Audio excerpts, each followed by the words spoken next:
ዲዲአር የሚካሄድባቸው ክልሎችን በተለይ ትግራይ ዋናው ክልል ስለሆነ ወደ ቀልባቸው ተመልሰው ይሄ ተስፋ የሚያደርግ ወጣት የሰላም አካል እንዲሆን የዲዲአር እድል እንዲያገኝ መደረግ አለበት እንጂ ታጣቂ ይዞ ፍላጎት አስፈጽማለሁ የሚል ነገር ተሞክሯልም ወደፊትም ሊሆን አይችልም። በተለመደው ትራዲሽናል ወይስ ተጋግዘን ተቀናይተን ነው የሀገራችን እንድንበር የትግራይ በለው የአማራ በለው የኦሮሚያ በለው የአፋር በለው የውስጥ ደህንነት የሚጠበቀው የውስጥ ተጋላጭነታችን ሲቀንስ ተጋላጭነታችን እየጨመረ የመጣበት ሁኔታ ነው ያለው። ይሄ ለምንድን ነው የሆነው የሚለው ነገር ከዋናው ጦርነት ተምረናል። ያ በሰላም ስምምነት ተቋጭቷል።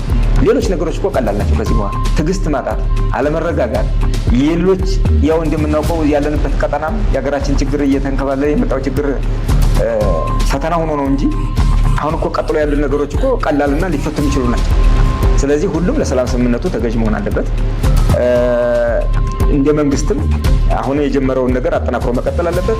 ስለዚህ እንደ ኮሚሽን ደግሞ ወጣቱን ጥያቄውን የመቀበል የመንግስትን አቅጣጫ ተቀብለን በዲዲአር እንዲወጣ የማድረግ የሰላም የልማት አካል እንዲሆን የማስቻል ስራ ተጠናክሮ መቀጠል አለበት። ይሄ የሚሆነው ስንተጋገዝ፣ ስንቀናጅ፣ ስንተማመን ነው።